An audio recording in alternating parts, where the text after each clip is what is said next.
All right, everybody, welcome to a special episode of Live from My Drum Room. I'm honored to be joined today by a group of, these are the Avengers of drum podcasting. In fact, all of these men have a particular set of skills. Oh boy. I don't know who you are. I don't know what you want. If you are looking for ransom, I can tell you I don't have money. But what I do have are a very particular set of skills. Skills I've acquired for a very long career. Skills that make me a nightmare for people like you. All right, please That's welcome awesome. Bart Vanderzee from Drum History Podcast, Hello. Mike Dawson from Drum Candy, Afternoon. Michael Vosbine from Drummer Nation, Greetings. Matty Roberts from Percussion Discussion, Good evening or afternoon, wherever we are. evening for you, Malcolm Moore, Creativity is the Cure, Hello there. Aldo Mazza, Shaping Your Journey, and John Adams, Drummers Eating Pizza, which I think wins the award for the best podcast name. Yep. I think we all agree. Yeah. Welcome, gentlemen. It's great to have you all here with me. My intro went a little sideways for a second, but we got the gist of it. Thanks for being here, guys. It's a pleasure, really a pleasure and an honor to have you all here with me because I'm a big fan of all of your podcasts. So thank you for being here. Thank you. Thanks, John. Thanks And for having thank us. you, Sean. Pleasure. Happy to be included. Thank you. Yeah, thank you. Well, before we get started, some breaking news just happened this morning. I think everybody heard the news about Josh Freese last week, no longer with the Foo Fighters, which was a huge shock to everybody. And I think we've all been waiting to see who the new drummer is. And I just literally found out a minute ago, and you're hearing it first on Live from My Drum Room, breaking news, the new drummer for the Foo Fighters is our own Michael Vosbine. Turns out, he's Oh man. I love it. Michael has joined the Foo Fighters, and you can see right here he's reading the chart for one of their big hit songs. This is at a rehearsal. I guess yesterday this was taken at a Foo Fighters rehearsal, and I think Dave Grohl took this picture. So, Great audition photo. A few gray hairs ago. Congratulations, Michael. Thank you. All It's an right. honor. I taught him everything he knows. I can't wait to hear all those songs with the 18-inch bass. Yeah, exactly. And with some serious swinging, some serious spang-a-langing going on with them too. One tries. All right. Well, guys, one by one, I'm going to put you guys through the mill today because really the true reason for this is so that I can learn from as much from you guys as I can for my own use. But no, all kidding aside, I'm so glad to have you here. And I wanted to just have a discussion about what you guys, what got you interested in doing a podcast, your background. And maybe I'll start with Bart up in the top left corner there. And I think it's safe to say we're all drummers, right? Everybody here is a drummer. That's kind of what we all started off as. And some better than others, meaning all you guys and me.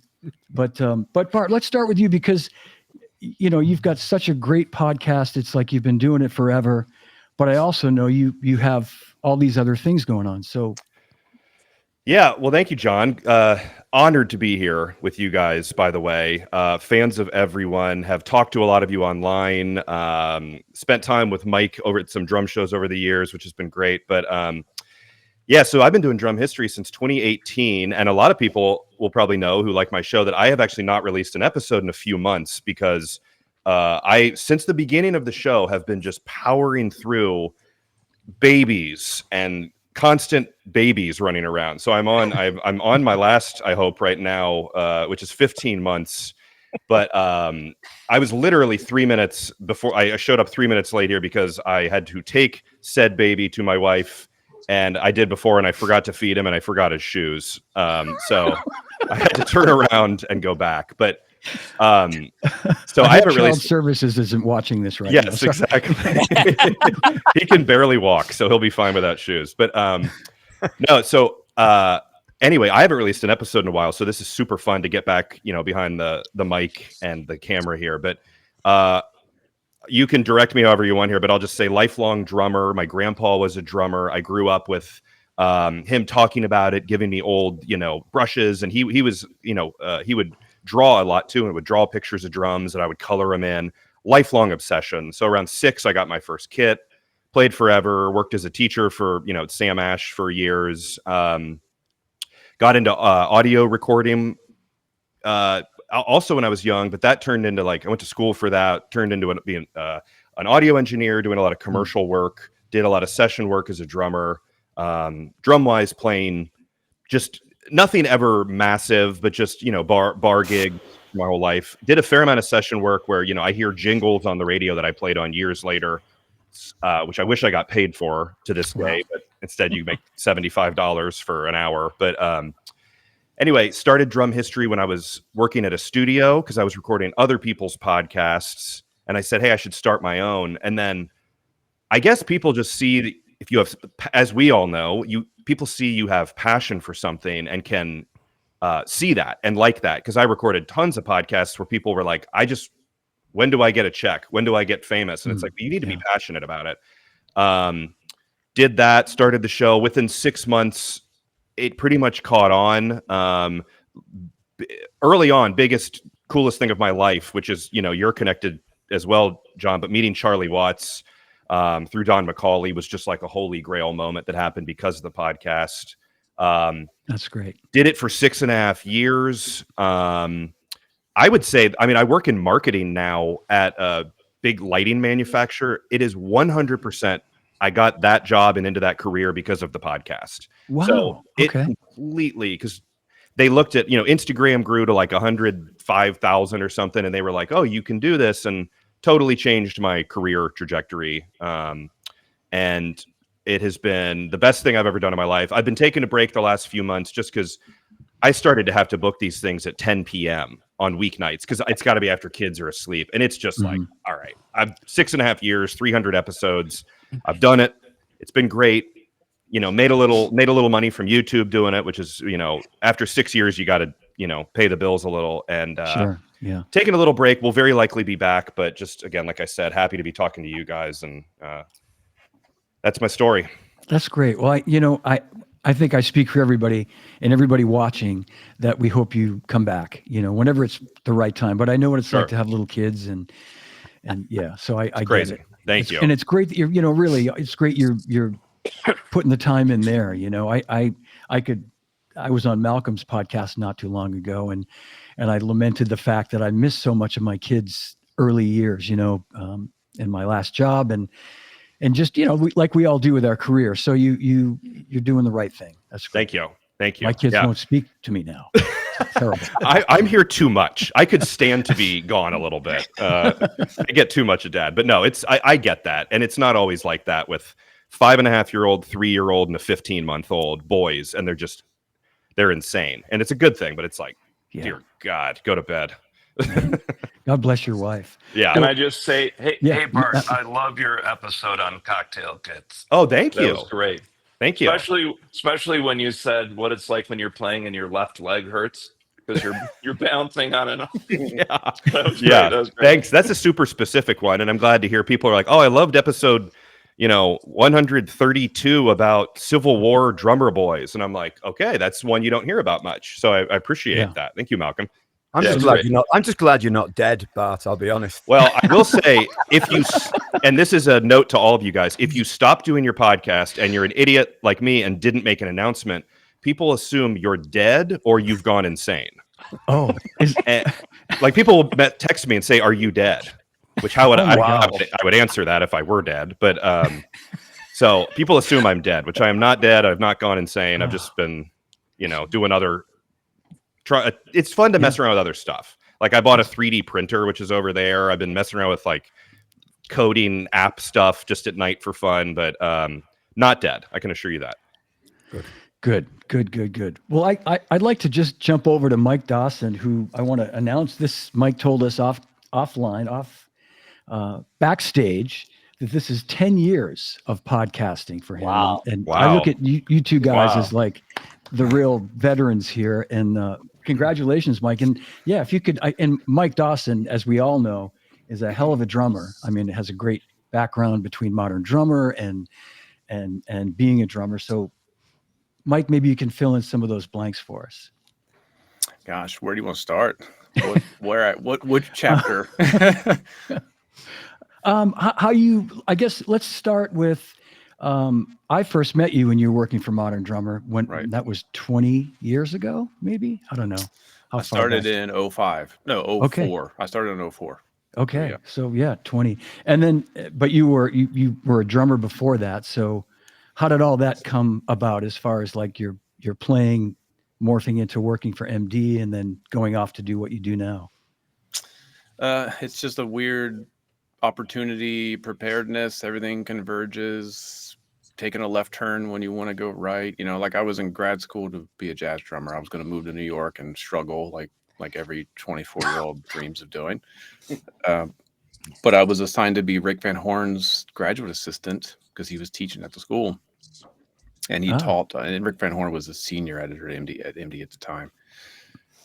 And I had everything has kind of been reluctant. Like one of my professors said, you have to give Rick one of your transcriptions so they can put it in Modern Drummer. And I was like, I don't know. That's kind of a bit of a bold move. I'm a 23-year-old kid. But then they published it. And then Bill Miller called me and invited me to be their primary jazz columnist. And then at the end of grad school, they invited me up to interview. So I went from, I was going to move to Brooklyn and starve to I'm moving to New Jersey, working 9 to 5. 9 to 5, having to wear essentially a suit every day. Wow. It was a total shift. Yeah. Unexpected. And then it just went from there. And then the podcast came to be, again, reluctant producer. There was a need. Modern Drummer needed new media. Nobody was stepping up. I was like, I guess I'm your guy. And Mike Johnson and I were talking all the times, and he wanted to do a podcast. So he formally put together a proposal. Why don't we do a partnership, the Mike and Mike Show? 250 episodes later, there we go. Yeah. Wow. And in all that time, you still were playing. Obviously, you still managed to get out there and play. And yeah, I've always played, even when I probably should take the weekends to I still do. I'm still playing pretty much every weekend. I subbed on Broadway for 2.5 years. I played the last matinee of Lion King before COVID shut it down. Wow. And that was, so I was doing that at least one show a week. Sometimes, like if Carter would go out of town for vacation, he would usually give me like a week worth. So I did a bunch. That ended up being a pretty demanding extra job for me. So I did that for 2.5 years. Oh, and was Tommy still the main drummer at that time, or had he? No, Carter McLean had taken it at that point. Okay, yeah. And he actually invited me to learn the show via Instagram. Believe it or not, he saw my clips, and he's like, "Your feel and your approach to the drums is similar to mine. I need a new sub. Do you want to learn the show?" Wow! Just out of the blue.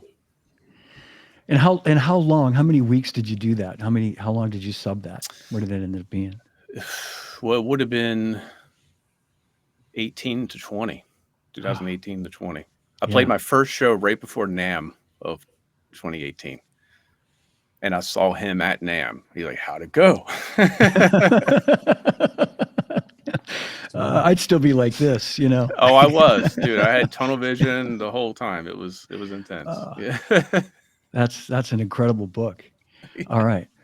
Well, let's jump over to Aldo Mazza, coming to us from Quebec City? Montreal. Yes, sir. Beautiful Montreal. Yes. And it's still cold, funny enough. I'll never get used to the weather. Beautiful city, but the weather, not so sure. It's north. It's still cold up that way. Yeah. But I spend my time between Calabria and Italy and Montreal. So and Cuba. So I even it out. So. Yeah, you do. But Aldo, we know each other going back, as you said, 30 years anyway, from meeting you at the Drum Fest, Montreal Drum Fest, and as a player and as a teacher. And let's get a little bit more of your background. Well, a little bit of history. I mean, I started playing drums, of course, as a teenager, and the whole Beatle thing. Ringo Starr the next morning, everybody's a musician. And I have these conversations with a lot of people who had exactly the same experience, and it was exactly the same word for me. So I started that and playing in bands while I was a teenager and going to high school and that. And then I got really serious about it, went to university, and I wanted to learn jazz. I wanted to learn classical music, and I did. So I was at Ottawa U. I grew up in Ottawa, at Ottawa U for a year, and then I went to a drum camp that the Ludwig company was put on, and that really inspired me.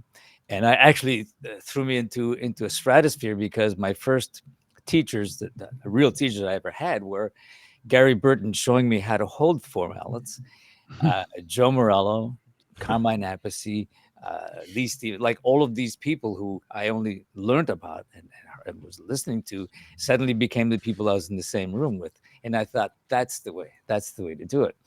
And so I went on to McGill University in Montreal to do a double major in classical percussion and jazz. So I did a double major, and then I went on to do graduate studies in ethnomusicology.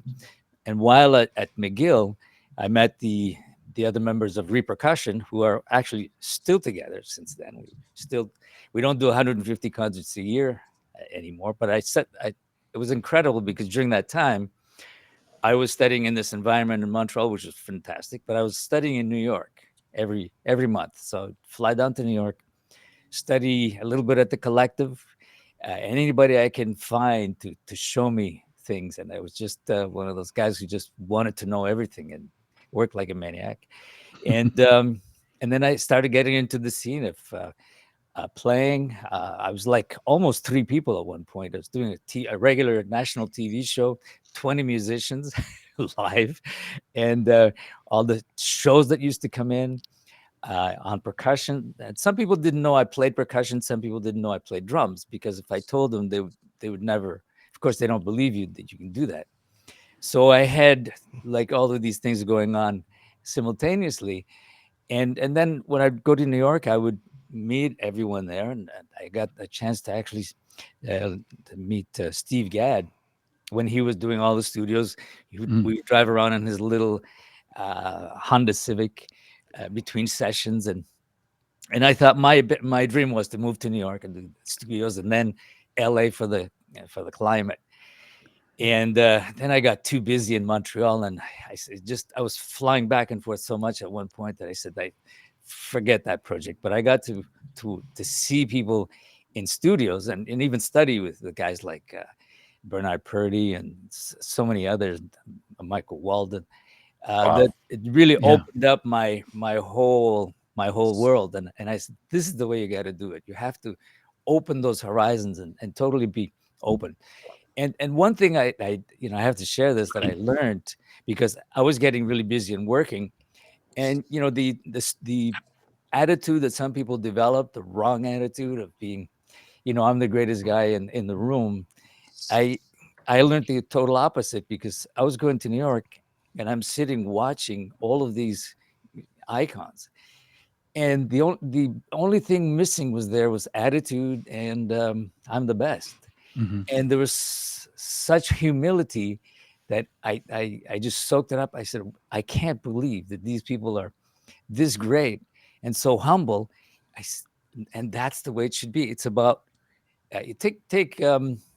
My lesson for that was take what you do seriously. Yourself, you're just fortunate to be able to do this. It's like I remember it was there was a drummer.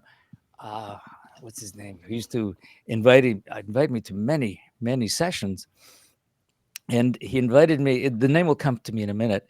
He invited me to a session. He called me. He says, "Aldo, there's a session you should come to. Meet me at the studio." And it was John Denver with Placido Domingo.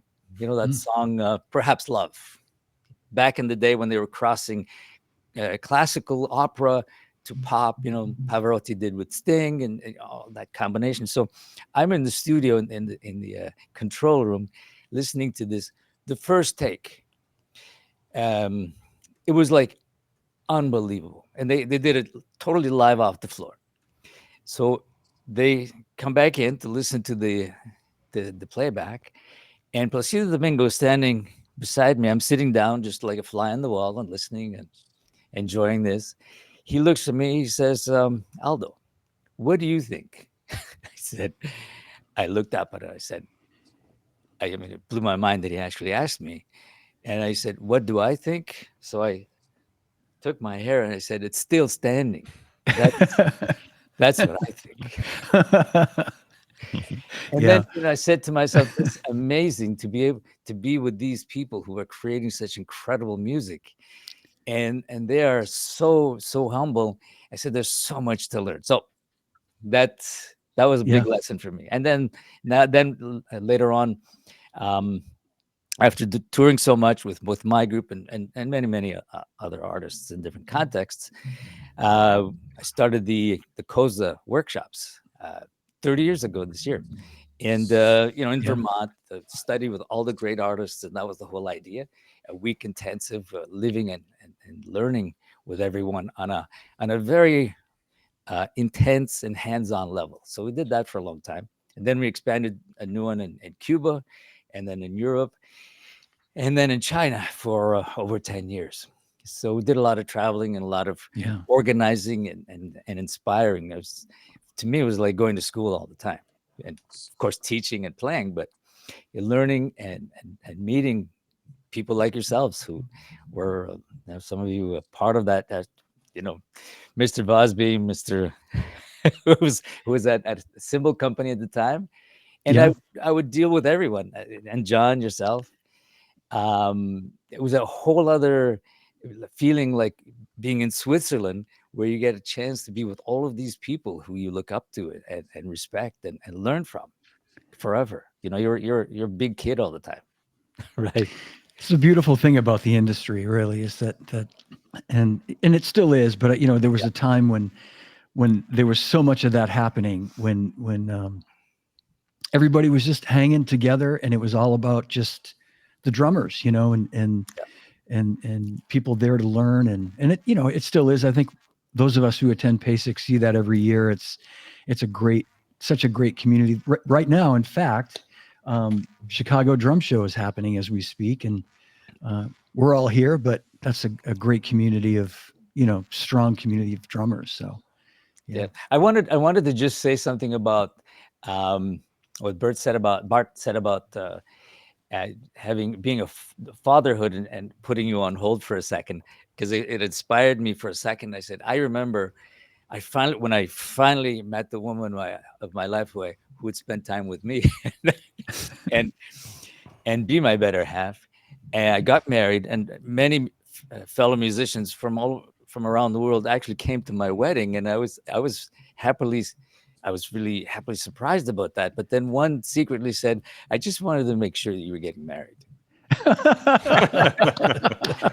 I thought you were going to say because you had an open bar, but well, that was Italian. That's why they came to my wedding. 300 people at the wedding. Yeah. That's beautiful. No, your wife is fantastic too. I've met her many times. She's just so sweet. She's priceless. I mean, everybody should be that fortunate. But here's the funny thing. I remember the first time, when you have your first child, and then I had booked some sessions. I said, I'll give myself a couple of days because I had to be in the hospital and take care of things. So I got home. The first time we get the seat for the baby in the back seat, and you have it all wrong and you put it right. First time out in the car. I had moved out of the city because I didn't have to be in the city anymore. I was doing more stuff internationally. So I said, I just need to be close to an airport. And so we're in this little town just outside Montreal. And I get in my car and I'm driving like at 3 miles an hour. I had almost forgotten because he hadn't slept, right? You guys might remember this. And so I'm driving very slowly. I didn't really make a stop. And there were no other cars around except the cop who stopped me and gave me a ticket. But then, and then I said, I wasn't even moving. He says, yeah, but you didn't stop. Anyway, I remember the first session I did that I had booked, and we're all there and we're playing, and I'm listening to the playback, and it was really awful. I'm listening to that. I'm saying, I'm not even there. And everybody's looking at me, and I'm saying, I should have booked off. I should have not taken this. And they said, we forgive you. So I worked really hard, but then I thought my career's over. Right. Yep. But then it isn't. And it's a great Yeah. thing. And I have 3 now. So That's great, man. That's beautiful. Yeah. Well, let's hear from the new Foo Fighters drummer, Michael Vosbine. I know he wants to talk all about that, but what I want to talk to you about, Michael, is you also being a fine player. I've heard you play many times, you know, and your sort of journey from playing, I think, teaching as well, to working in the industry and doing what you're doing now. So. Well, first of all, thank you for having me here. I hope I'm making good use of the mute button because I'm getting over a cold, and I don't mean to cough over anybody else. You're a pro, buddy. I have not heard a sound. Oh, good. No. Well, the journey I had was as a musician all my life and a teacher, and then I got involved with a cymbal company for about 10 or 11 years. And what we had, you know, we have artists, of course, who would come into town, and we kind of made a science out of picking them up at their hotel, getting some lunch in them, getting them up to the shop, getting some cymbals. Anyway, getting them back in time for sound check. But in the car were all these fantastic conversations with these kids. And I started thinking, man, I wish I had these on tape. And so when I saw, and then late 2000, I don't know, 8, 9, 10, somewhere in there, you could see video was where it was going. YouTube was starting to happen. The iPhone was starting to happen. So I started thinking more about video. And I did so because it was cheaper than buying magazine ads every month, though I had to do that too. But then when I sold the company, I realized I didn't sell my friends. You know, I still knew hundreds of drummers and industry personnel, and I wanted to keep in touch with them because they're my friends. And also talking to these great drummers, man, keeps you on your game a little bit. Right on. And then I realized, I don't know if you know, sorry, I'm spacing. Don Bennett, Bennett, sure, who said, put 2 or more drummers in a room, and before you know it, fun breaks out. Right. That's right. Well, that's Don. Yeah, exactly. Yeah. So then I kind of got the tech bug into this, you know, and I started Drummer Nation like 9 years ago, just for fun, just for kicks. And because I was writing for a classic drummer magazine too. And he said, well, what do you want to write about? And I said, well, there's a lot of people in the industry that have been around for a long time. They're not going to be around forever. Let's interview those guys. So I did. He said, great, we'll call it Pioneers of Percussion. And I was able to interview Remo Belli and Roy Burns and Johnny Craviotto and a whole bunch of them who sadly later passed away. Yeah. And I started to realize there's some value in having these, you know, and that the big shout out goes to the people who watch us because they're paying in the only commodity that you can't get back is with their time. Yeah. Right.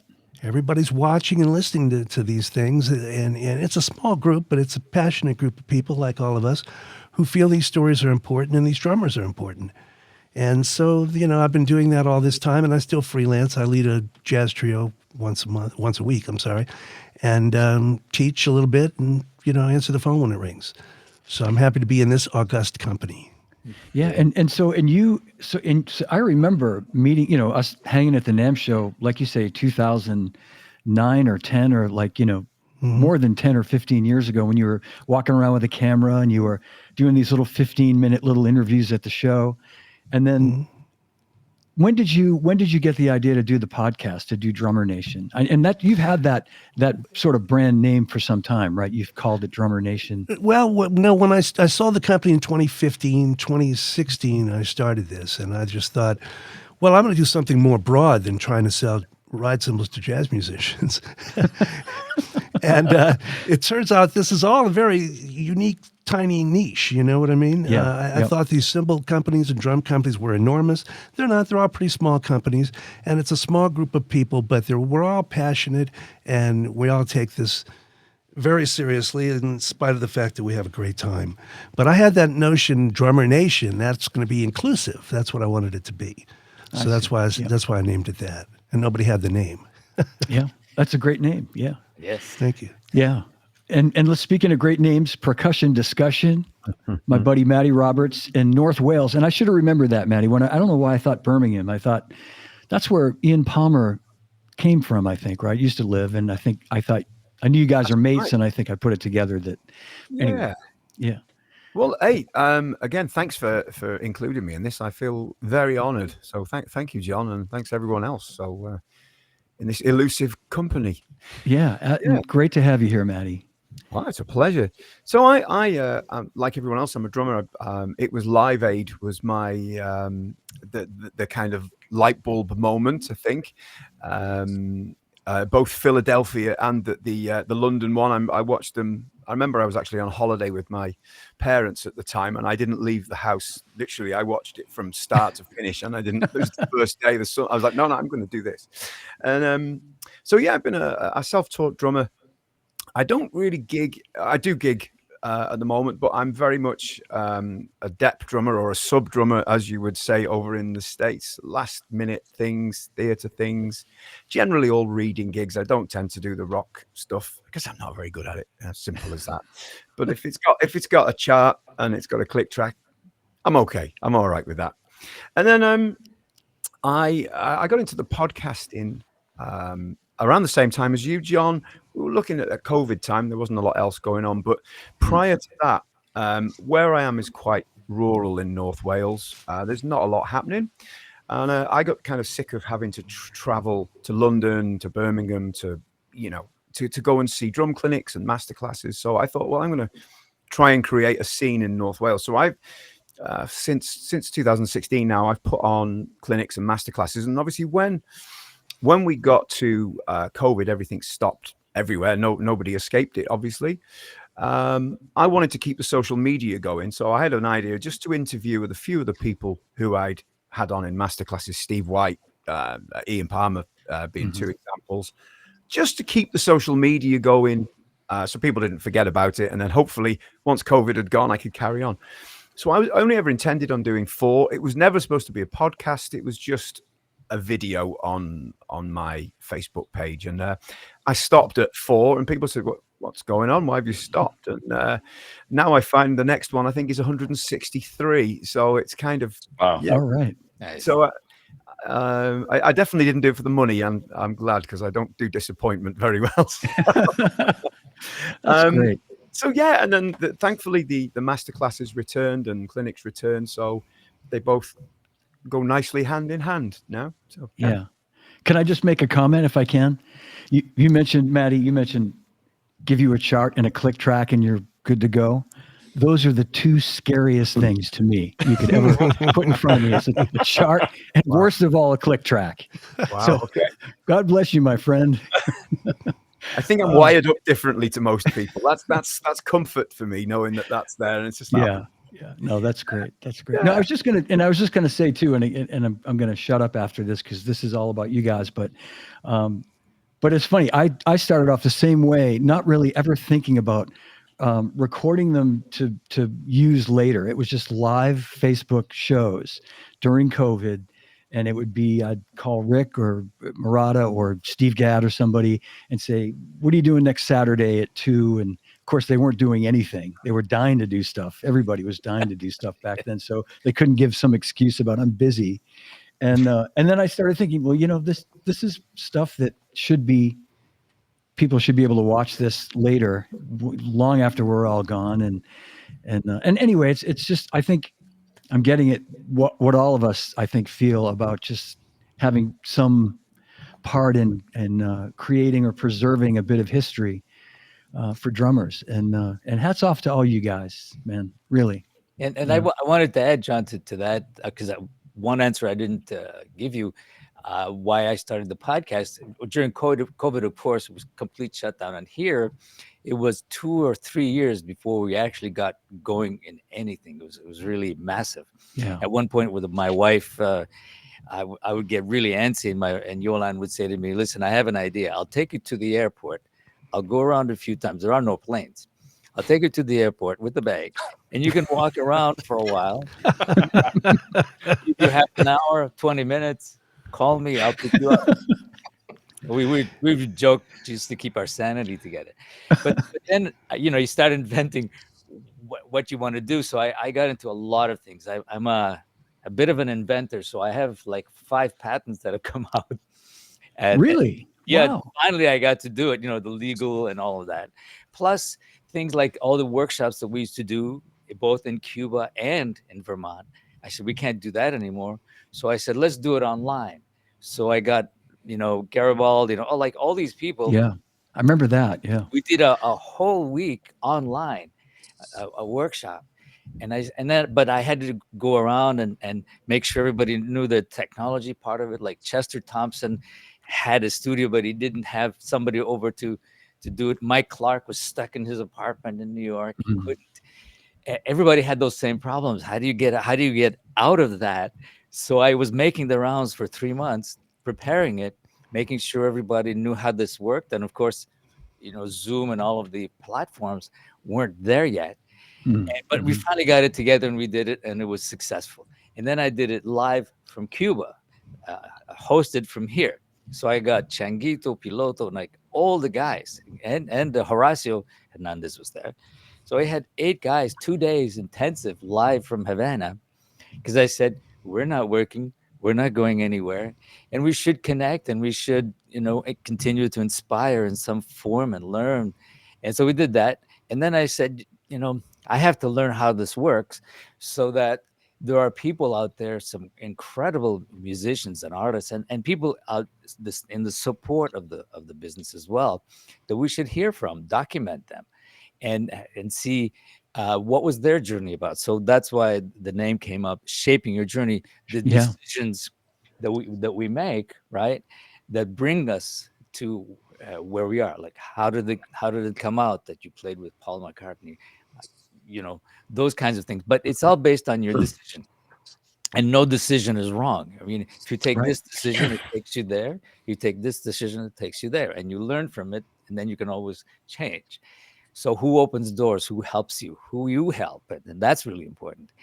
And those decisions along the way, that you're the driver, right? That was my whole premise. And then I said, we have to document all their thoughts, because once we're gone, it'll be nice to have this documented in some form to inspire. Yeah. Basically that's, and I, for me, it was huge. And, a few times I missed a few people. Like there was Alan White, who I had called, and he said, Aldo, I'm taking a little break, but the band's out in August. This was in April, I think. Yeah. And so I had him scheduled, and of course we lost him in June of that year. A few people like that you say, I Yeah. wish I had him, just to hear him say in the context that we're talking about. It's just, what we're all doing is super That- important. Yeah, I was just going to say, and I want to move over to Malcolm in a second. But I was just going to say that's been a tough one for me too, because there are a few people that I had talked to and just sort of said, well, not put on the back burner, but we'll get to that in a month or two. And I take a break during the summer and kind of go away to the vineyard and kind of just put things on hold for a few months, and then time slips away, and we've lost, like you said, Alan White, and Dom and I were texting. Dom Famularo and I were texting pretty regularly for a while, and he was so kind. He said, "I'm gonna, give me a little bit of time. I need to get my voice back. I watch them all. I think they're great. You do, Dom. It was like, you're doing a great job. Keep doing what you're doing. Very encouraging." And then we lost him, and I just felt like, God damn it, I should have just, a year or two even before that, I should have really just made that happen. But anyway, I have a hindsight- few of those too. Yeah, I'm sure you do. Can I throw in one other thing about Of COVID? course. During COVID, I started a Monday night Zoom meeting for Super Pros, because they were all in a bad way. Nobody knew when they were coming out of it or what was going to happen. And through that, I had a great time, and we didn't record any of it. And everybody could say whatever they wanted, and it was pretty therapeutic for all of us, I think. But I got to know very well Adam Nussbaum during that. And he has since agreed, for over a year now, he's been my co-host on Drummer Nation. So he's a lot of fun. And I know we've all been there where you're like kind of tired of listening to your own voice. And you want somebody else to throw down who's got some interesting, fun things to say. And he's a world-class drummer and a great guy. So I want to give a shout out to him as well. Yeah, thank you for doing that, and a very funny man too. Oh yeah, Just hilarious. But we love him. perfect foil for me on the show. It's a We much love better that. show because of him. Well, that he I don't know if it's better, but he certainly adds to it. But yeah. Well, Malcolm Moore, creativity is the cure, and Malcolm and I have known each other. We know each other better now, but we met a long, long time ago in past Yeah. lives. And Malcolm, you've got a besides your podcast, which is fantastic, you've got lots of other cool things going on with your work with Rick Murata. I don't know if you want to talk about that, but your little side business. But let's hear from you, because I know you're a teacher and a working drummer. And Yeah, I'm originally from Rochester, New York. So Aldo, I loved your podcast with John Beck Ah, because I had a similar upbringing. I took some drum lessons from him, and I'm so glad that you brought him on because I forgot about his sense of humor. I haven't seen him in so long. And I remember I was at his retirement gig when he left playing with the RPO, and it was with, I think, Steve Gadd and Dave Mancini. They all did a drum off together. That was really cool. nice. Well, Yeah, he's one of those unsung heroes, right? he's And incredible. unbelievable. And Yeah. I took lessons. I probably brought it up then, because I went to a summer session, because I used to go to every camp possible, from marimba camps to big band to classical to jazz things. And I was in Rochester, and I went in I was there for 2 weeks, I think, and I ran in to get a timpani lesson from him. Yeah, Yeah, he was great. he's just amazing. Yeah. Yeah, and a lot of people know him as a timpanist, obviously, but what a lot of people don't know is back in the day he would do gigs with jazz bands. In fact, he played at my older sister's wedding. He's a great drummer too. wow. Yeah. So yeah, and then John, I think the first time we were in contact is I ran the drum and keyboard division at a big store called the House Guitars, Yeah. and you helped me bring in a lot of drummers like Jerry Murata, and it was great just putting clinics on. So I also wanted to tell you thank you for including me, because my podcast is not specifically a drum podcast. The idea I got is, being a jazz drummer, we use the improvisational part of our brain and we make things up stream of consciousness. But as I got older, I realized I was solving a lot of issues in my life using that same part of the brain. And so I bring people from all walks of life, and it's always in the middle. I ask them, have you ever solved problems with that issue in your life? And it's really fascinating to see what people say. Drummer wise, though, I've had obviously I had the great Rob Wallace telling the history of Hudson music. Yeah. Recently had Rick Murata on, and I had no idea he played with David Bowie. That was really wild. I don't think I knew that either, actually, but yeah. I know. It's because my favorite piano player is Mike Garson, and they used to have a band together called Brethren. Yes. And when the band was over, Mike was like, "Hey, can you do this session?" And then walked in the room, and it was David Bowie and Mick Ronson and all those guys. I also had a lot of times I have people like my friend Tony Levin, who ends up talking about drummers, and he currently has a band called Beat that is playing the '80s music of King Crimson, and the drummer now is Danny Carey from Tool. So that's pretty fascinating. Yeah. But I wanted to talk about something different.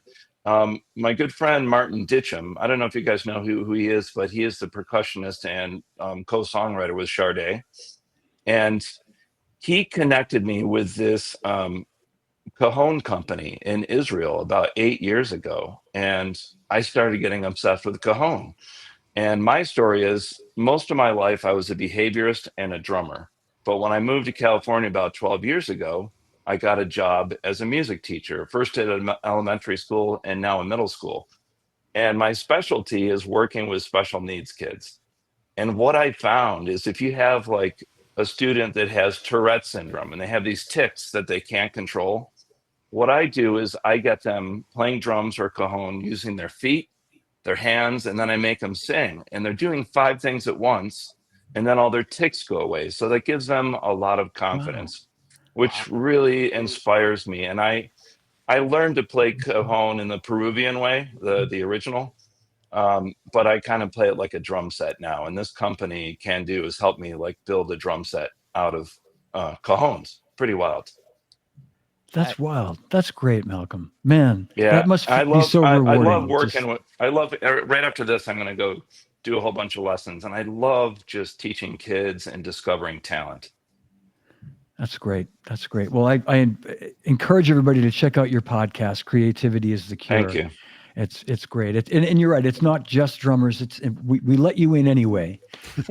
But no, but it's a great spin on the whole idea of it too, which is pretty cool. Because I think you've had Tom Caltabiano as well on there. Yes, And he yes, was one of Tom. the- Yeah, and actually, Tom and Rick and I have worked on this great show called Hello, Hi, How Are You? And it's a puppet show that we use a lot of puppeteers from the Jim Henson Company. And again, you helped us out because we needed a drum set for the lion puppet to play. So Yeah. a lot of the kids don't know that he's got like Vic first sticks and Zildjian cymbals and Yamaha drums. So yeah, thank you again for your help. Absolutely. Yeah. Absolutely. Well, we still have one more man to talk to about this, and he happens to be wearing a really cool T-shirt. That's John Adams, Drummers Eating Pizza, wearing one of my band's T-shirts. Thank you, John. Grand Theft Audio T-shirt.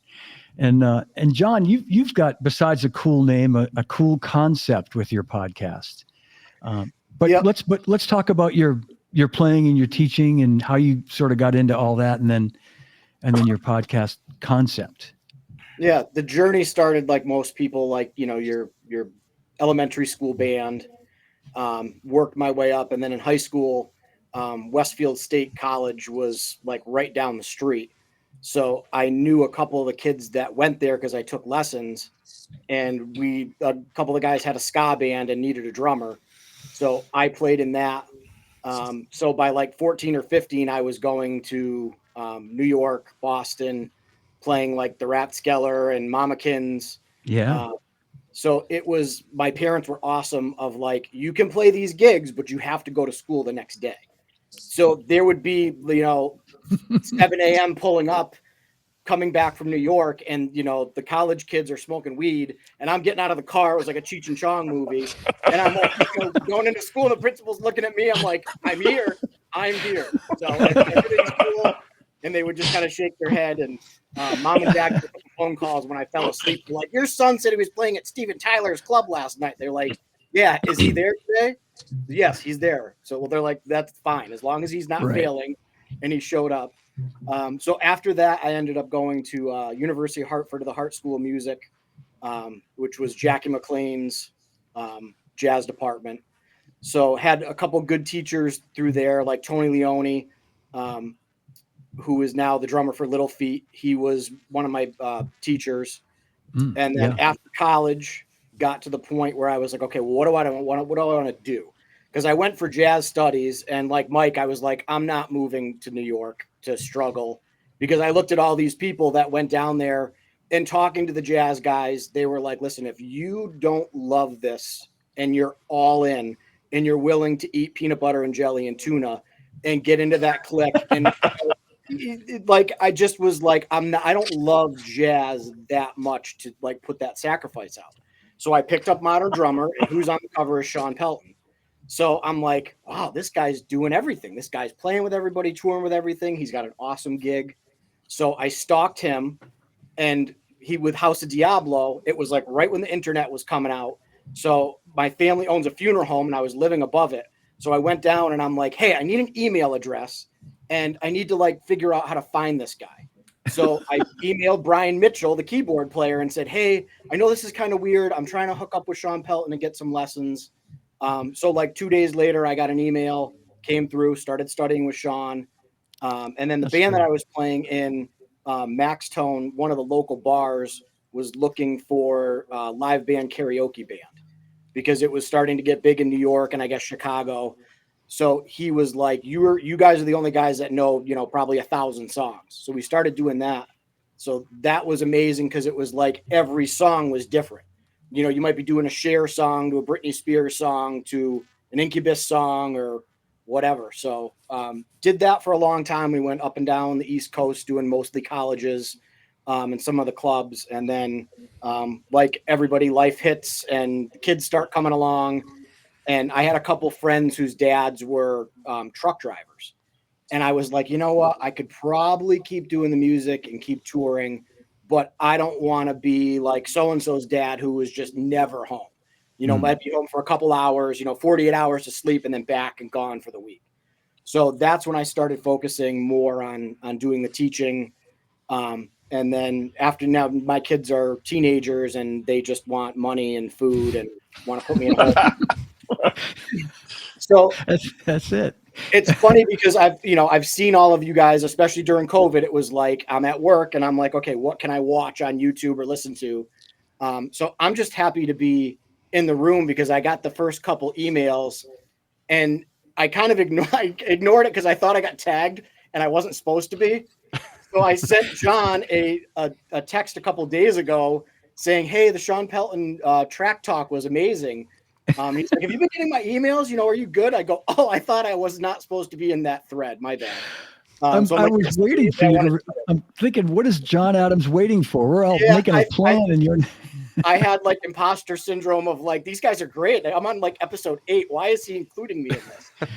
But the podcast came along because I love pizza and I love drums. So, everyone's always like, take your passions and try and make a career out of it. And I always joke, if I could just figure out how to like do drumming and pizza, and make money out of it. Yeah. So I mean, clearly I'm not making any money and I don't plan on making any money on it. But it kind of came to the point where like we all, like we've talked about keeping up with friends. And a lot of times you go to a gig and you see your friend play on drums. And then at the end, maybe you have a drink with them and then you don't see him again for 6 months or a year or whatever it is. So I was like, this is a way for me to connect with, friends locally that I haven't talked to in a while. It's like, let's eat pizza. We'll have a couple beers and then let's talk about your drumming and what you're doing. And then luckily I knew a couple people. And then, I stalked you, John, on Instagram or wherever it was and sent an email. I'm like, well, let's see if he responds. Because I met you with Sean Pelton at PASIC in Nashville. It's probably 2002, 2003. Sean dragged me along because he was doing a clinic and wanted me to videotape it. And then he's like, oh, I got tickets for the Zildjian dinner. Let's go to the Zildjian dinner. So, being like 22 or whatever, I'm like, this is amazing. Look at all these drummers here. I'd never been to a PASIC before. And we walk up the stairs and there's Chester Thompson. And Sean's like, hey, man, what's going on? This is John. He's my friend. And I'm shaking Chester Thompson's hand. I'm like, this is amazing. Sean's like, well, what are you doing tonight? He goes, I got to go to the Sabian thing. So Sean's like, oh, cool. So we sat with you and, I'm sure you don't remember me because I was some, young punk. I remember Sean being there. Yeah. Yeah. John, can I just tell you something? I loved your episode with Sean Pelton and Tony Leone. And I had just seen Sean play with Daryl Hall here at the Greek in California. Yep. And it was great to hear the stories. But my question for you is, when you do the pizza with your guests, does that kind of disarm them and make it less nervous? Does it kind of open up? Well, the big names aren't nervous around me. So, right. But it's kind of the icebreaker of like, let's eat pizza. Because I think everybody likes pizza. I'm pretty sure 98% of everyone likes pizza. There's some weirdos out there that don't. I'm not friends with them. But I like it enough for anybody who doesn't like it. So I have a question. Did you ask John about the episode he did with Steve Gadd in Milan with the pizza delivery? Oh, yeah. Yes. Oh, that was brilliant, John. Awesome. Yes. That was brilliant. Yes. I those think, two guys. Yeah, we talked about that on your show, Malcolm, right? I think we, yeah. It was hilarious if people have not seen that. What's it called, John? It's a video that's out there through some guys that were studying at Berkeley at the time. I could probably find the YouTube link and stick it in the show notes for people to see it. But it's just look up Steve Gadd and pizza on Google. Yeah, Steve Gadd and pizza. Yeah, I have a pizza story too. We were at the Chicago Drum Show, and at like Sunday night, we're all hanging at the hotel, and it was Jason Sutter and Daniel Glass and me and Stanton Moore. Maybe Kurt Pescara was there, and we had Jason had some new brushes he was showing us. So we had all gone out to pizza, and we brought a pizza box down to the lobby of this hotel, and we're passing around the brushes, everybody playing brushes on the pizza box and cleaning out their wine cabinet till like 5 a.m. People would come in and look at us like, what the hell? So a pizza box and a pair of brushes. Yeah, Been a lot of recording sessions that way too. Oh no yeah. better place than Chicago to have some pizza Yeah, too. I mean- It's or New York. But I want to read you guys. This is great. We just got a question from a viewer, from Doug McKenzie, who lives in Rochester. Malcolm, and maybe you know Doug. I don't know, but greetings from Rochester. Question for the group. I was going to sort of get to something like this question in a little bit, but I'm going to ask it now. I see a lot of cool drum gear in the background. What is your most prized piece of drum gear or most prized piece of drum memorabilia?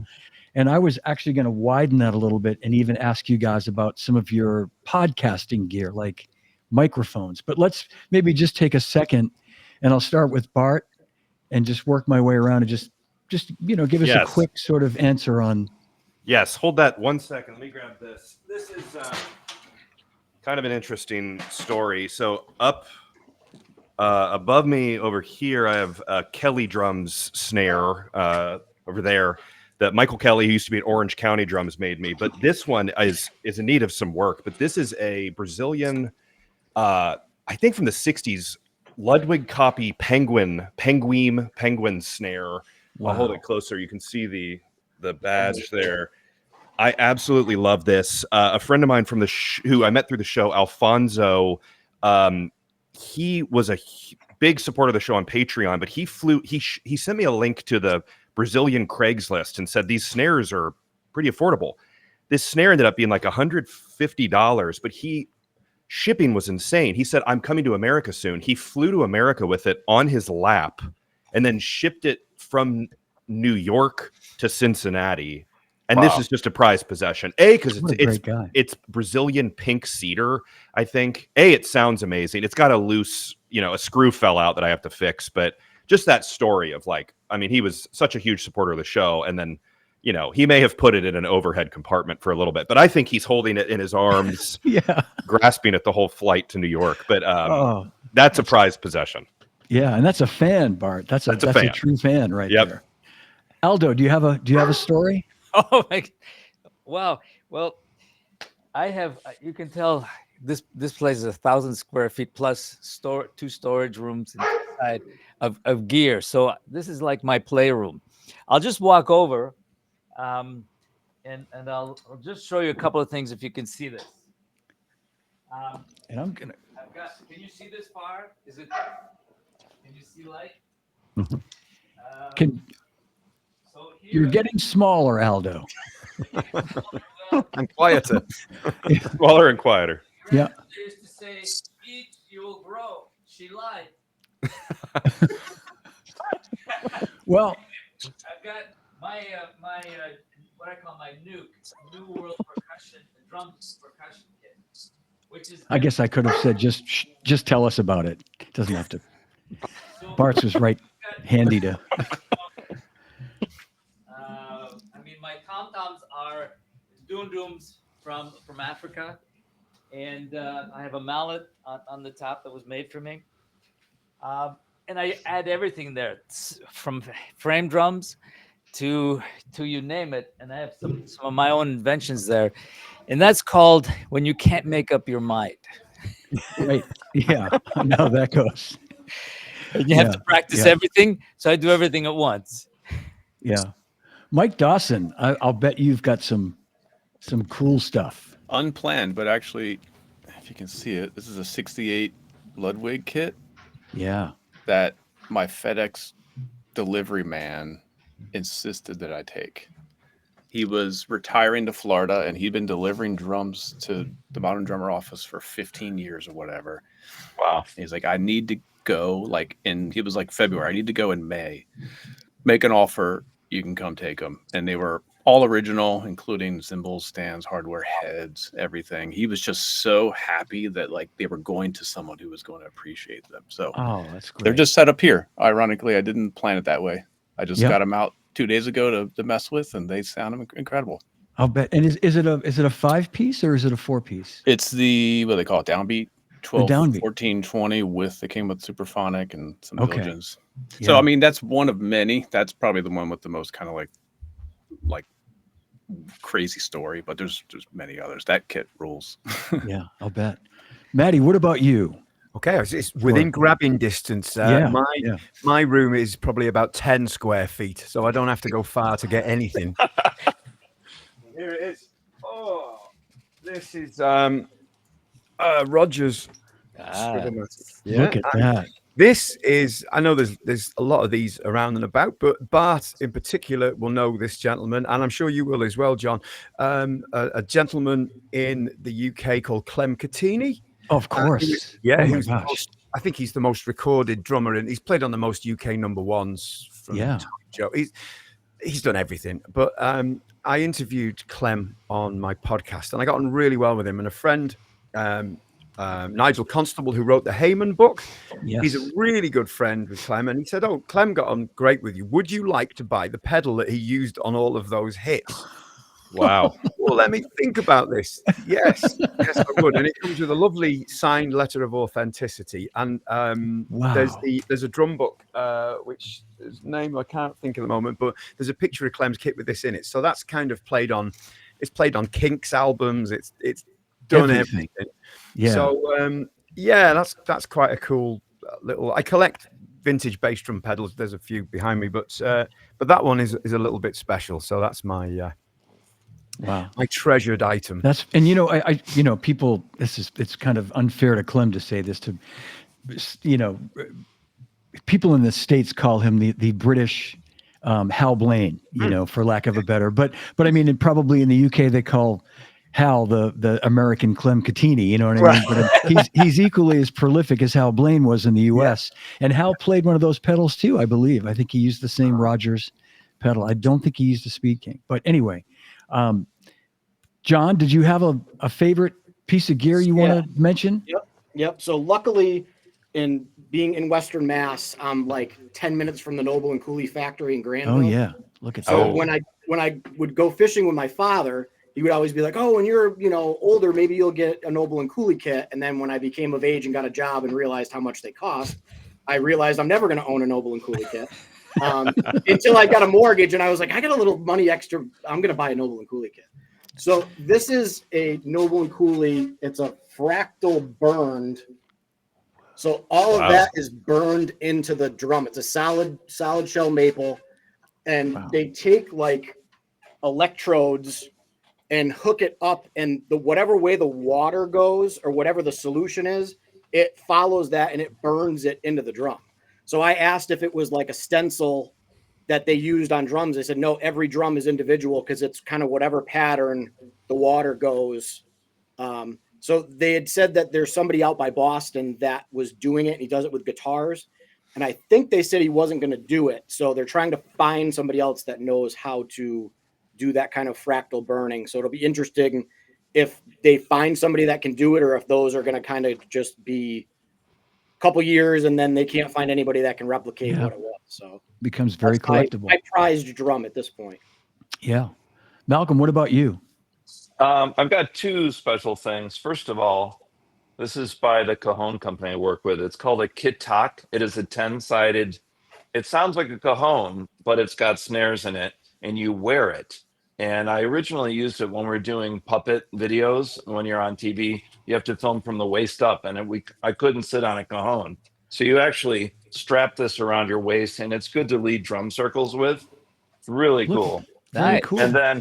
And then my favorite of all cymbal is the custom hybrid trash smash.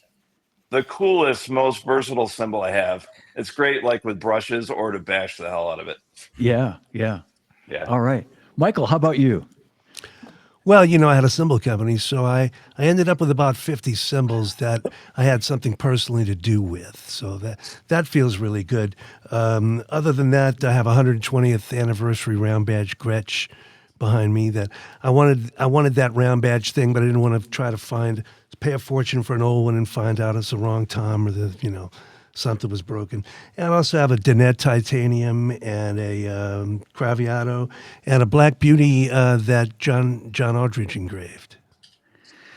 That's Beautiful kind of special stuff. to me. And then also an oddball thing is I have a Zen drum, which you wear this way and you play. I love those. It's John Emmerich's design, and the guy who makes them, Haney, lives here in Atlanta. So I love that. But I have a quick cymbal story. John might appreciate this, especially. Absolutely, I was yeah. talking to Chris Lamb at the New York Phil, right? And he takes me backstage in Avery Fisher, and he's got this chest of great cymbals. And he pulls out one. He says, "Here's one I wish we could copy, man. It's an old 100-year-old K, and it's one left of a pair. And why don't you take this and bring them to the guys in Turkey and see what they can do?" I don't have a case for it or anything. And I said, "Don't worry." So I walk out. I'm outside like a half a block away, and I've got this cymbal under my arm, and some kid running for a bus knocks me flying. The cymbal falls on the pavement, roughs up the edge. And I don't think Chris knows this story to this day. So I said, "Man, I've had this cymbal in my hand for 5 minutes and I've already messed it up." So I bring it to Turkey and they go, "No problem." And they smooth it out and it's fine. You can't tell the difference. But 6 months later, I get a call from Chris, because nothing ever happened with the Turks with that. He said, "Michael, did you ever send that cymbal back?" I said, "Oh yeah, I'm sure I did."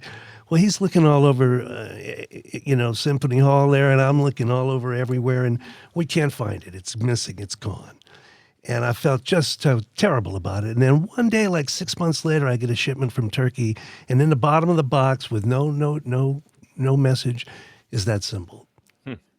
So I was able to get it back to Chris Lamb. And I don't think he knows to this day about what happened to it. But it's fine. Yeah, let's hope he doesn't see this podcast. I know.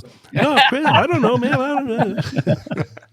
Well, I'm going to just quickly say, so 6 years ago, right at this time at the Chicago Drum Show, the one and only time I got to go, I had the great honor of being invited to be there to do a little presentation, little sort of clinic.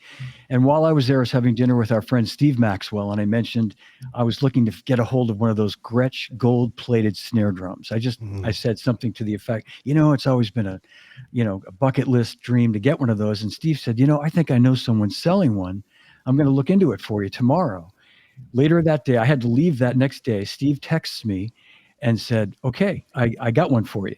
Steve's just kind of like, you're all set. Yeah. It's like, it's, so I'm going to show you the drum real quick.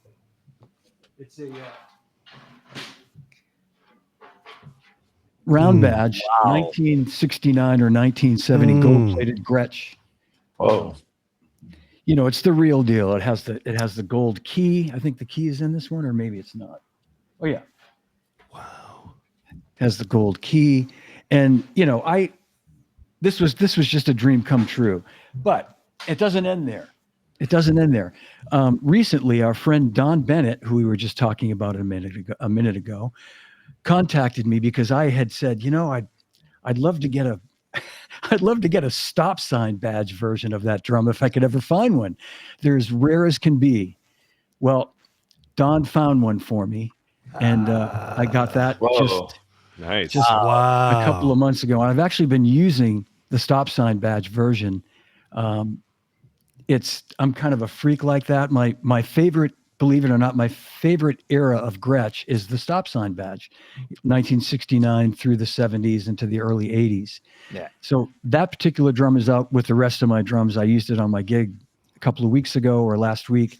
So it's in a case, not in this room with me, but you can take my word that I have both of these drums, and it's kind of scary that I don't deserve, seriously, I mean this too. I don't deserve to have one of these drums, let alone two. But, well, they're in good hands. They're in good hands. Well, thanks. Yeah. And I'm actually playing, I think I used this drum one time for a gig and I was just afraid to use it. But I've actually been using the stop sign badge version thinking, you buy these drums to play them. So, it looks like something Gretsch would have given to Charlie Watts. Well, he bought one. It's funny. He bought one the same year I got mine in 2019. He bought Paul Jameson had one. And again, they made these for like a year, 69 to 70 or maybe to 71. And no one knows exactly how many they made, but really small numbers. And that particular year was the last year I saw Charlie in person. And I was so excited. I showed him a picture of mine. And he was using one on the B stage on that tour. And he made a comment about how his didn't look as good. He's like, mine mine's not, mine isn't as in good condition or something. And for a split second, I thought about, well, maybe I should give Charlie mine. But I thought better of it. Trade him. Yeah, because this thing was not cheap. So No. anyway, that's a quick story. This is the drum porn section of the show. Exactly. That's right. Exactly. I have to show you this. I just remembered. I don't know if you can see this. Looks like an old Gretsch floating action. No. A Camco chain drive. Yeah. No, this was the original. I actually have two of these. When I used to do my studying in New York, I used to go to Frankie Polito's professional drum shop. And the guy who was making the original Sprocket pedals was there. So this is an original. Yes. Yeah. That he made, and I have two of them. Well, this was a Camco pedal, but then he also did it with, I believe it was the Gretsch pedal. Yep. And then what I did is I invented 30 years ago. Can you see that? I see what you did. Yeah. A brush pedal. So then I put a 14-inch by 3-inch bass drum. It was a regular tom-tom, but I turned it sideways, made it into a bass drum, and I played it. I tried to get ProMark to market this, but they said nobody will buy that. So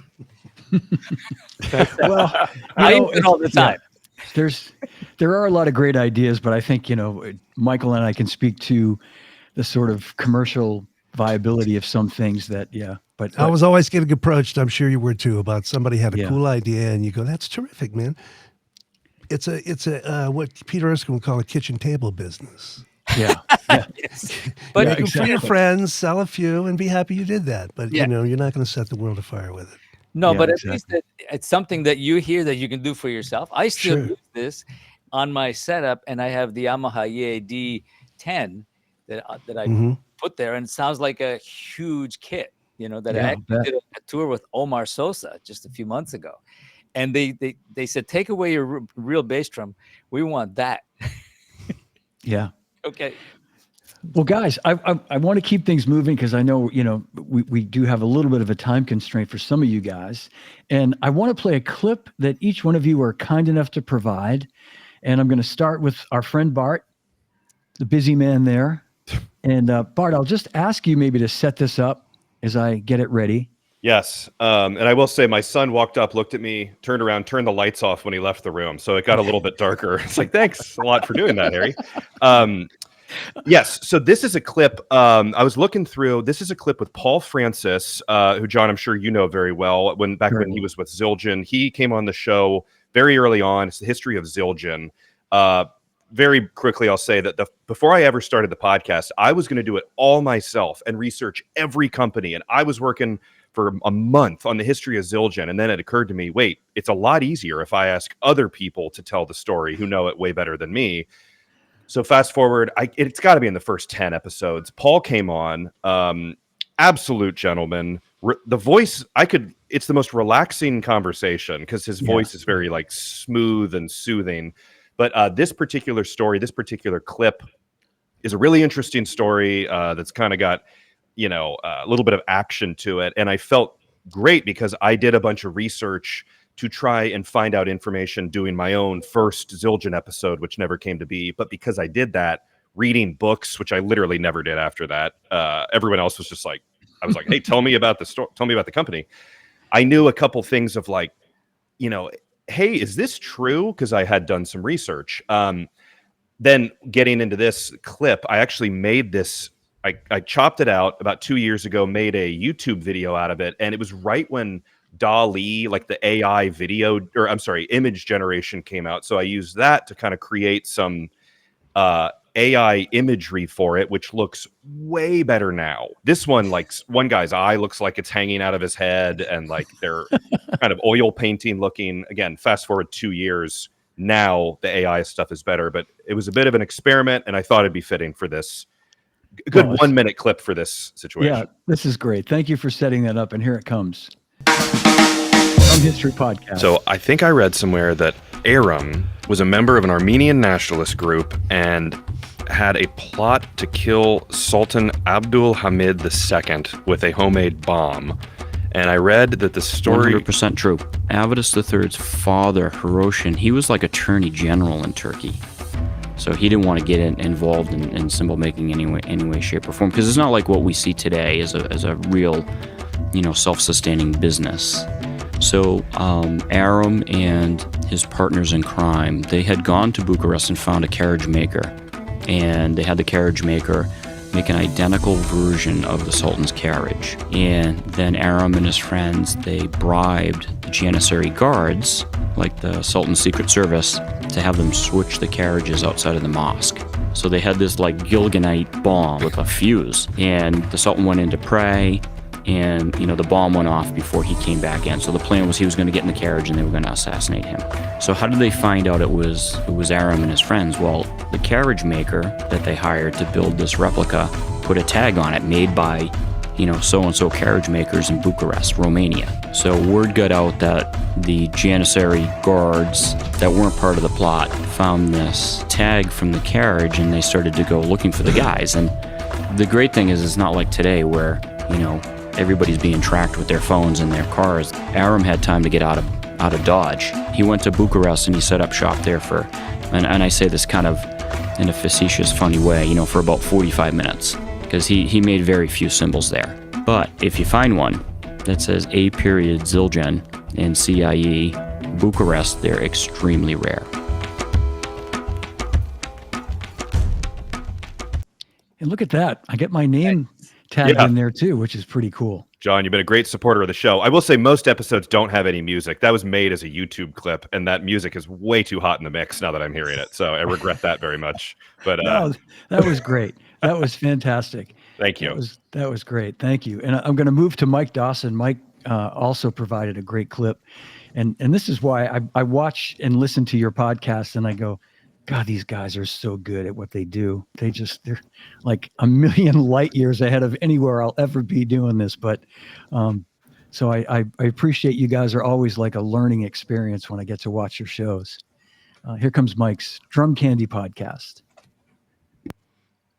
Yeah, so let's do the Elixir Suite. So this is going to bring us into the 1980s. And I love so much of what he did in the 80s. I love the double quartet stuff. This is one record. This is a record from, I believe it was recorded in 86. It came out in 87 called Bright Moments. And this was a group that he had called the Max Roach Double Quartet, which was his cordless quartet with Cecil Bridgewater, Odine Pope, and Tyrone Brown. And then, for those that might not be aware, Max's daughter, Maxine, is a very accomplished violist, and she had a string quartet called the Uptown String Quartet, which was made up of 4 Black American women who were just absolute fantastic string players. And they made several records as the double quartet, and I love this stuff. Some people might not be that into it, but I love it. Max is playing very big drums with double ply plastic heads and very sort of brand new clangy sounding A Zildjians. And I love every bit of it. I love the sound that he gets out of the drums, and so this is a tune that I believe Odine Pope wrote called the Elixir Suite, and what we're going to hear is sort of Max going back and forth with the 2 quartets improvising in between. All right, from the top.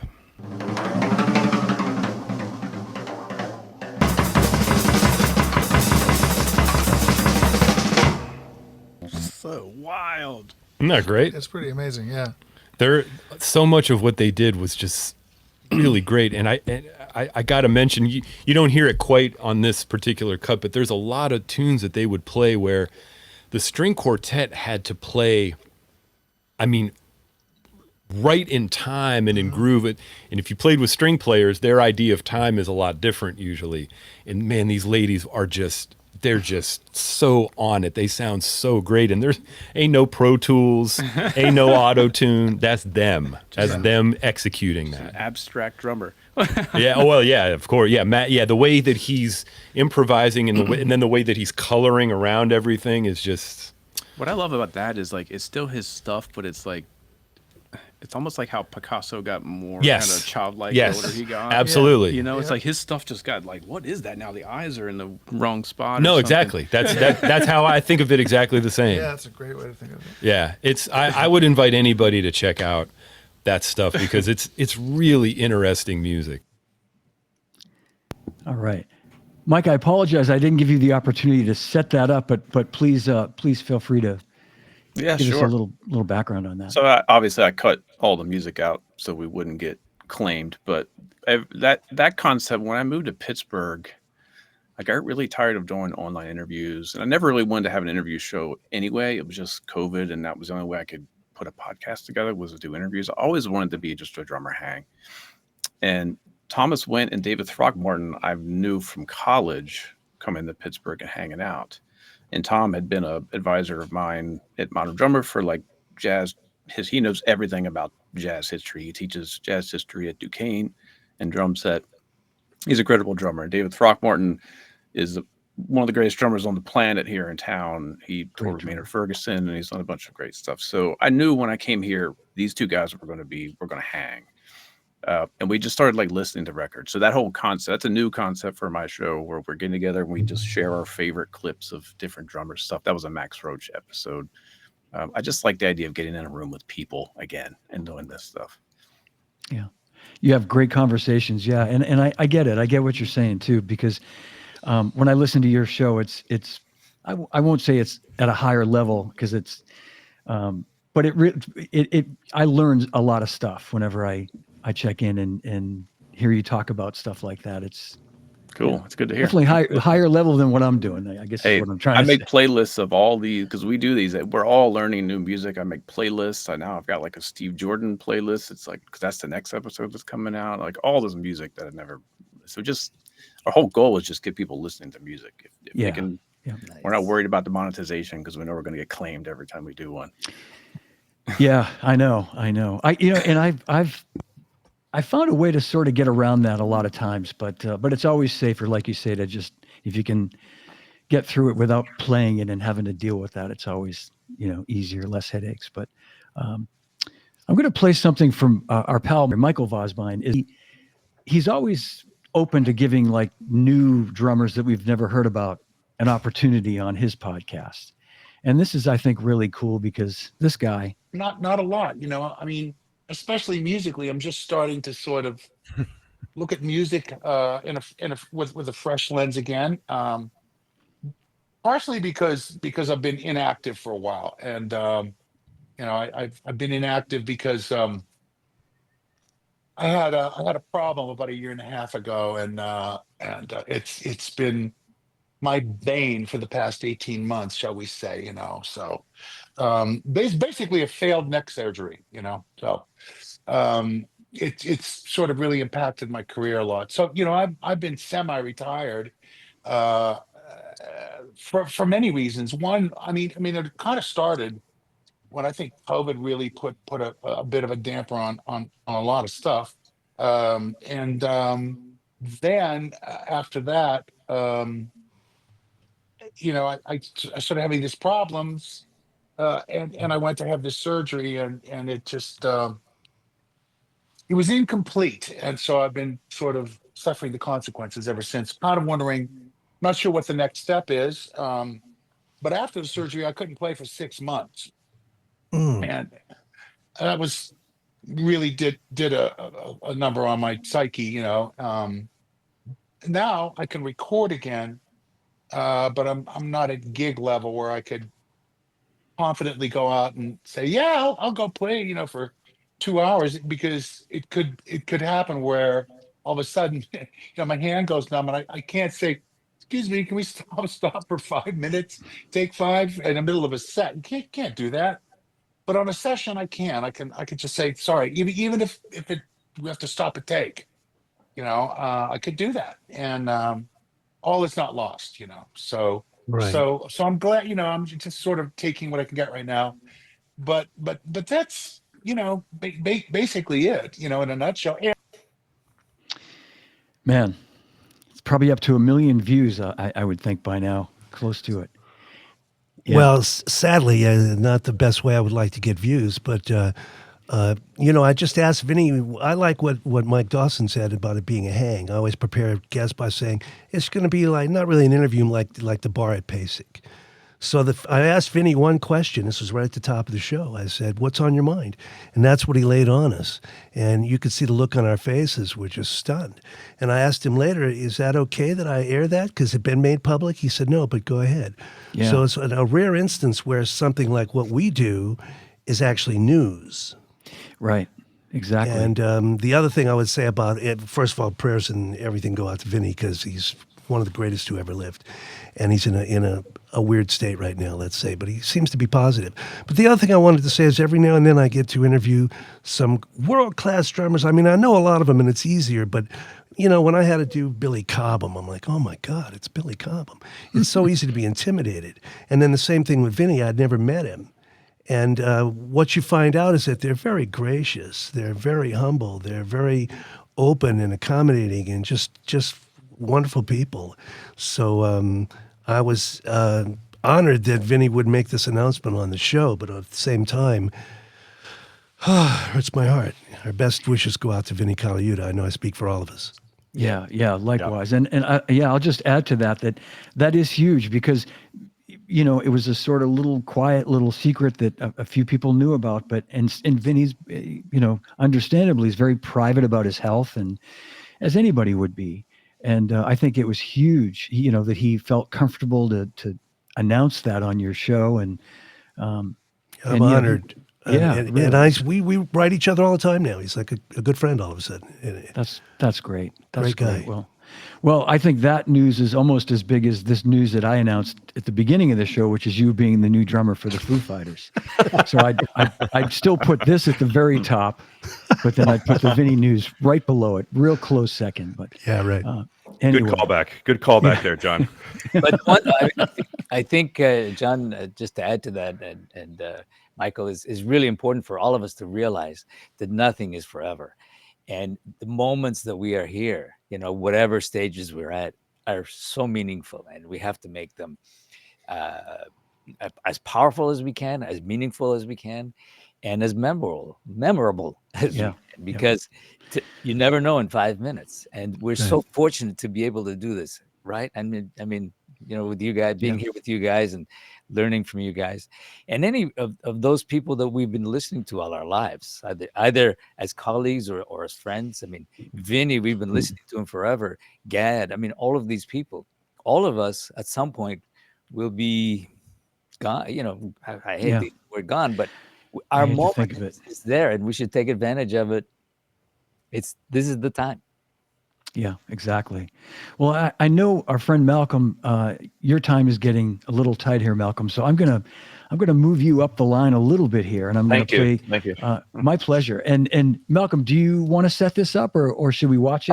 What do you I think the only thing I need to say is my podcast is audio only. I was really inspired by Mark Maron, and I like how it uses your imagination more, but also I've had a few famous actors that they feel more comfortable that they don't have to dress up and put makeup on and stuff. So I think it's more comfortable for people. I know when you had me on, I really appreciate it. I didn't shave that day or wash my hair. I think. So, all right. Well, here comes Malcolm Moore. Creativity is the cure, and audio only.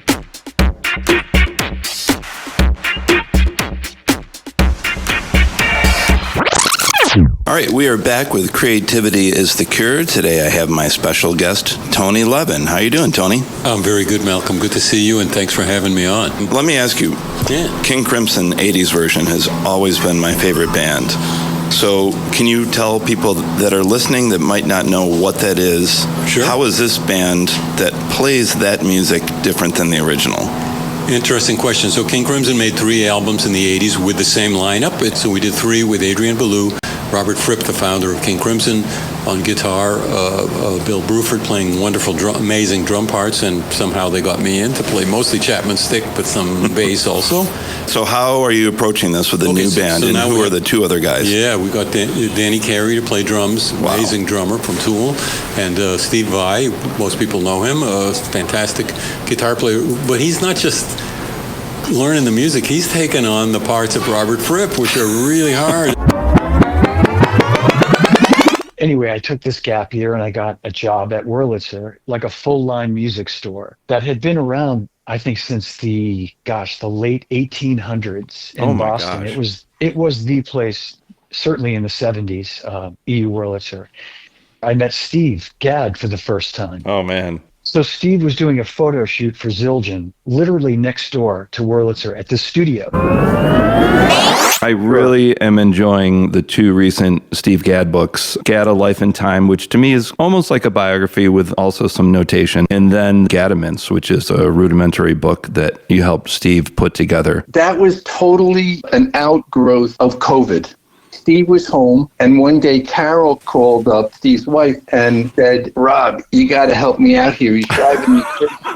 He has these rubber-tipped sticks, and he's playing all over the house. At 2 a.m, he's in the kitchen." And Mike Garson was not a weak link. He was very professional. He always showed up. He was always there. And then like a year later or 2 years later, Mike calls me. He called me and he says, "Can you come in and do this rehearsal?" I said, "Sure." And I went in and it was David Bowie. And Bowie was there. Wow. He was there the whole time. Yeah. So I'm playing with Bowie. But I have to say that he was such a nice guy.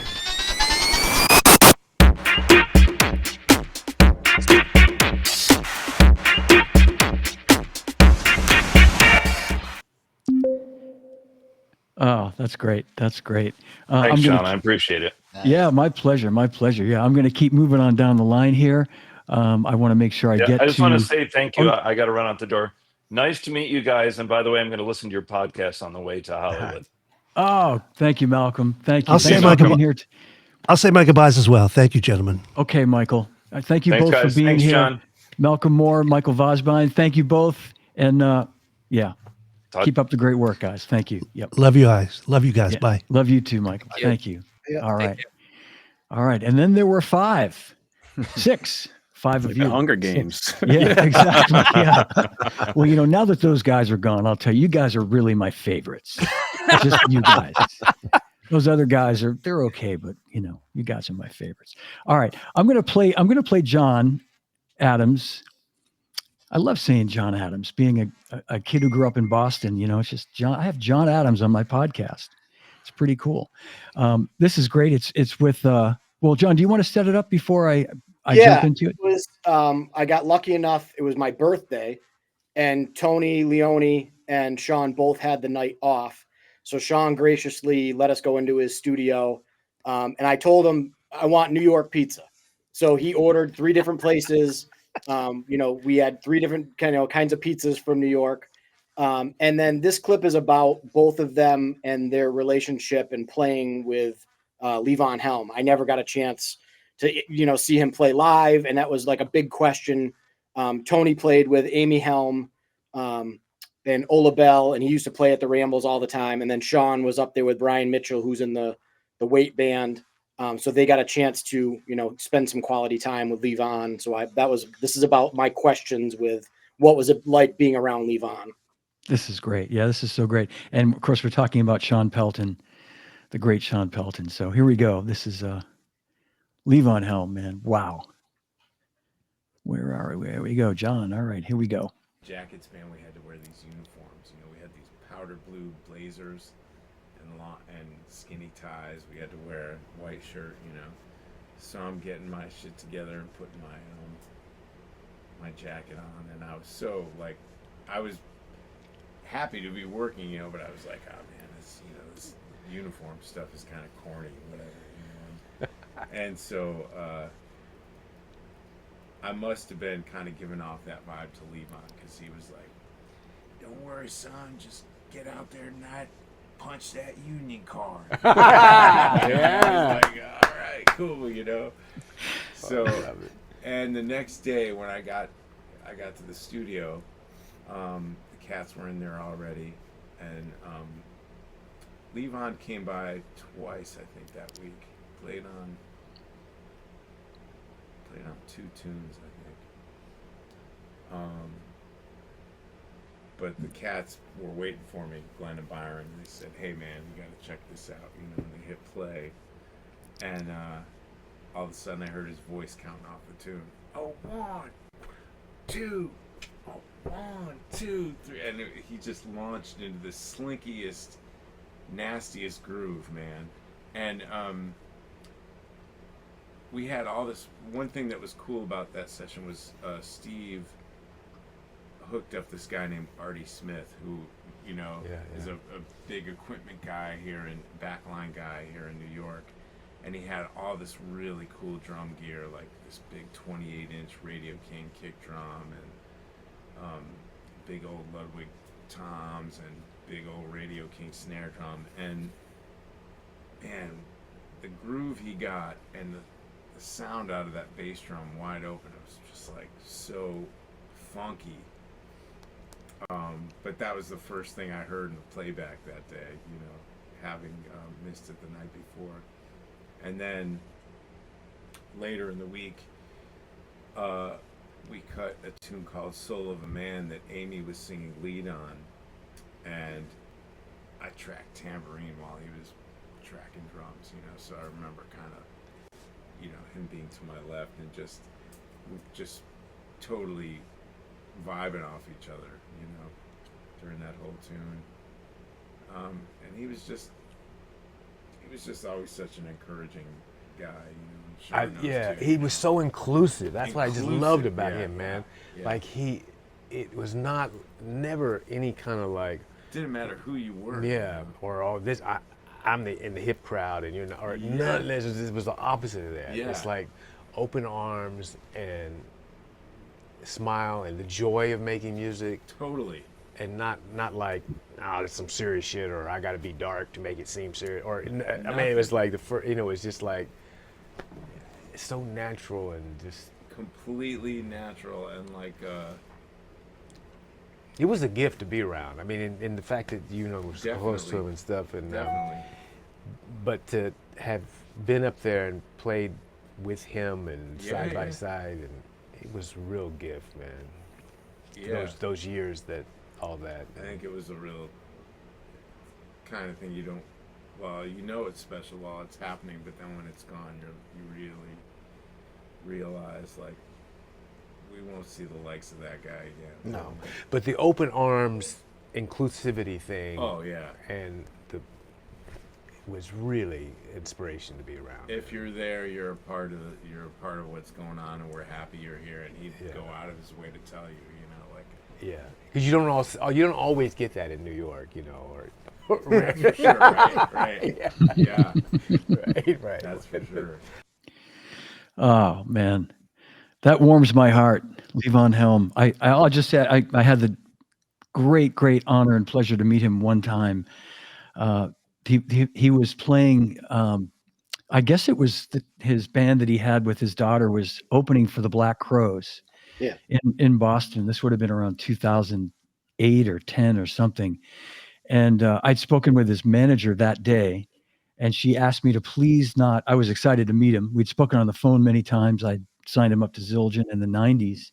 And I was excited to meet him. And she said something like, well, can you please not talk to him because he's not supposed to talk? And if he knows you're there, she was actually asking me not to approach him.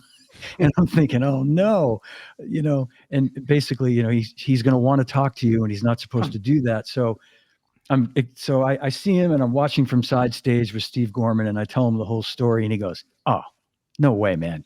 You're going over there. I'm bringing you over to him right now, and I'm introducing you to Levon Helm." He's like, "Fuck that."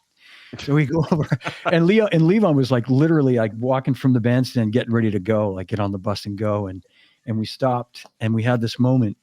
And he put his both hands in my hand. He said, John, great to meet you finally. God bless you, man. Thank you for everything. Come see me. Come see us at a Ramble. And I think he was gone like maybe the next year or 6 months later. But I get the chills thinking about it. Really, it was like. Yeah, they still do every weekend they have music up there in the studio. Yeah. You can track up in the studio. They have some amazing artists that go through there. So definitely if anybody's in the Saugerties, Woodstock area, check it out. I mean, it's the coolest studio because every bathroom in that place is a full bathroom. So you know it was built for like, you know, a touring musician coming in and Yeah. and tracking or having his buddies in there being like, oh, you want to take a shower? Go in the bathroom right next to the drum set. Our wives would enjoy that. I know that. That's always a complaint that I hear is the bathrooms. But Yeah. Maddie Roberts, I haven't forgotten about you, and I know I so appreciate you guys sticking around. We're going to wrap things up very soon, but Maddie, you were kind enough to send me 2 really great clips, and I could not choose between the 2 of them, so we're going to watch them both. Cool.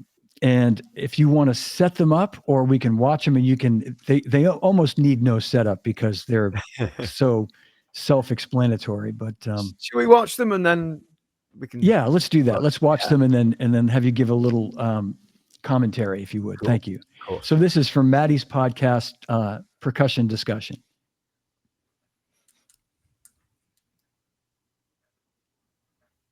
But as for the whole Harry thing, that was my 33rd birthday, I think, or something like that. And I was sitting at home, and D-Rob called me up and goes, "What are you doing?" And I said, "I'm just sitting here." He goes, "How would you like to do a session with Ringo Starr, double drums?" And I'm going like, "What? Are you kidding?" You know?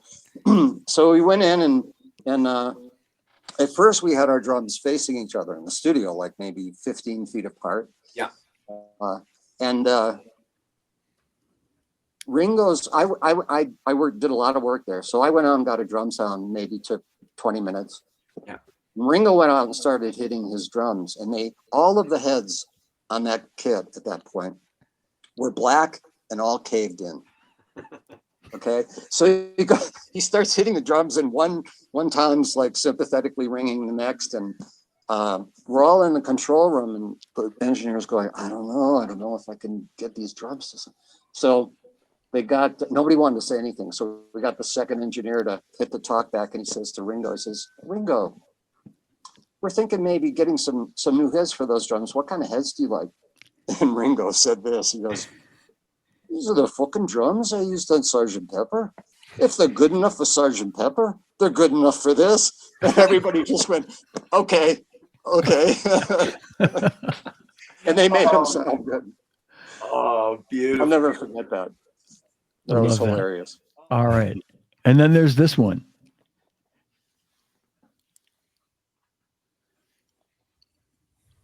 Simon, just the way that he played with such purpose and conviction, nothing too fancy.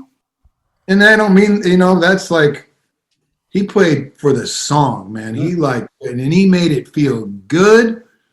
And that's the best thing a rock drummer can do, in my opinion. But we did get a chance to play together one time in Boston. We played together a few times, and we double drummed at this charity event. And I tend to play kind of loud. And we're set up next to each other. We're playing, I don't remember what songs we were playing. And someone asked him, said, "Well, what's it like double drumming with Chad?" And he's like, "It's like trying to piss up the Niagara Falls."